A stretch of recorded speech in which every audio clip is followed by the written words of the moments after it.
trims, different covers, just all kinds of different things, different combinations, and then I would sleep on a couple of them, but it still didn't do the things I wanted to do. I wanted it to be able to adjust and hold its position. That was the biggest thing. And that once I got the machine, then we didn't have to tear it by hand anymore. And once I got the machine, and we started making and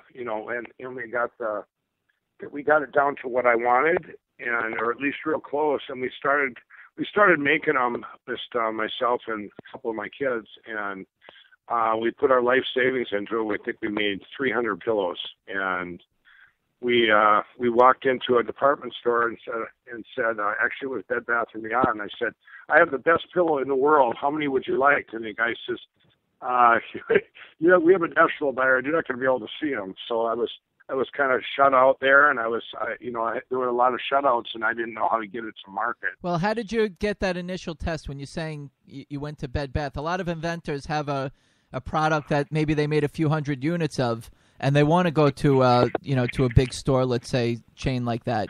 Did you go to their headquarters, which wasn't too far away from your move now? No, I didn't. I did not, but I didn't go to there. And you went into a store? I just went to a local store, but okay. But obviously it was a shutout. You can't. They have one national buyer, right. And he basically laughed at me and said, "Are you kidding? You don't even have a brand, or you have nothing, to get in here." Okay, so yep. And then I was turned down by I didn't know how to bring it to market. And what I did then is I got a kiosk in a shopping center, a kiosk, and I sold only 80 of them and mortgaged the house. And over what period of time? And when you're saying a shopping center, over a 2-month period before Christmas in 2005. Okay. And was it in a mall? What's that? Was it in a mall when you're saying shopping center? Yeah, it was in a mall, a shopping mall. Yep. Okay. It was a shopping mall, and we were, I was doing my own. I mean, I had made them all by hand. I sewed them myself, and did everything myself to get them ready. And then we worked the long hours over November and December of 2005, and we only sold 80. And I had mortgaged my house to buy Christmas presents, so but I was still so determined to make this work. But when I sold that first pillow, it was just a feeling that was beyond belief. Wow, they do sell, Yes. And and it was such a good feeling, but it was still, kind of disturbing that we didn't sell as many as I thought we would, and we were $10,000 more in the hole. Well, then about 2 months after that, a guy called me and said, "Is this the guy that invented that pillow?" And I said, "And right here in Minnesota." I said, "Yeah." And he said, "Well, I have the Minneapolis Home and Garden Show. Would you like to get a booth in that show?" And I said, "Well, I really can't afford it." And I think he, gave me a deal, and we ended up selling out at that show. Wow, that's fantastic. Yeah, and what I found out, those shows, then they're all over the country. To this day now, I have like 70 shows going on a weekend. And then I got in the Minnesota State Fair, and I did a lot of shows then for 3-4 years, because at least I had a market for it where I knew where it would sell. And then I would get people's feedback on it all the time. So I was getting really good, not only making sales, but hearing back from the people that I had sold them to. And it was really rewarding, because it was working, and not only that, it was helping people. Michael, I'm almost thinking, and this was something that you mentioned earlier, when you sold the 80 pillows at the mall, did you actually keep track of those people and find out, you sell it to them and say, "Listen, I'd love to hear from you in a week from now to hear what you have to say"? That could have been interesting. That could have, I did. And you know what? I actually made my signs out of a stencil I got at Target. I mean, I didn't know what I was doing. I had no clue I came from owning service businesses, and I jumped into making a product, and I made so many mistakes that I didn't even keep any database for probably 4 or 5 years, but I had so many testimonials from people giving me their testimonials on the website and in person, and, well, that's and writing great. them down and mailing me. But yeah, that would have been great to get that feedback. Well, so these people came to you and let you know that they loved your pillow, and it kept evolving. So when you went to the home show and then you started to do some local shows, you started to realize that there was some more traction going on. And you told me and you told us that there was a point where you mortgaged the house, you had nothing. So you had you sold the 80, so now you had 220 pillows left because you said you made 300 of them. So did you take the 80 and the 220 that you sold, the money from those, and make more, or what'd you do after? Yep, that's it. Yeah, I just had to keep. I ended up having to sell a little bit of the company, or a little bit of the name, to some friends of mine, and actually these. It was funny because these two guys actually came to one of the shows that were and offered to buy. They actually offered to buy all part of the company, or they wanted like, I don't know, 50% of the company to do an infomercial. This was really early on, and I wouldn't give in to that, and I had quite a few. It was, even though we turned the 220, or the 300 pillows, we had them priced wrong, and we didn't have my vendors were not priced right, so I was paying a premium for my fabric, my foam, everything. That's the problem. It's one of the problems when vendors get started is if you do your own manufacturing like I did, I can't get the quantity discounts. I can't get, everybody's charging you a lot because they think you're a risk, Right. And that hurts right in the beginning. But it was, I just kept borrowing. I'd borrow some more money and from friends and just kept doing shows, and I did turn those pillows, and the next time I kept getting bigger and bigger fabric runs, so I'd get maybe 5,000 yards. I think the next time we made 2,000 pillows, Did you ever think you'd be sewing pillows? No, not when I was in the bar business. Well, you were determined to have that pillow that you wanted, MyPillow, so right. Now you got it. So right. you were sewing them up and you were selling them well, and you started to take on partners. A lot of people skip over getting a little deeper into that. You mentioned that there was some people that approached you, and that's what happens when you start to put it out there, and either people use it and they feel good about it, or they see people buying it. They start to make you offers, and things start to get very tempting. But you held on, and then you said, you know what, I'm just going to go to my friends and family to start with. If you don't mind, you don't have to reveal who your friends and family are on the show, but maybe you can give us a general idea of when you are going to ask somebody to put some money into your idea, what you would propose to them or what they would propose to you. I gave them, I would usually, I got so desperate at one point I would give them stock plus pay their loan back.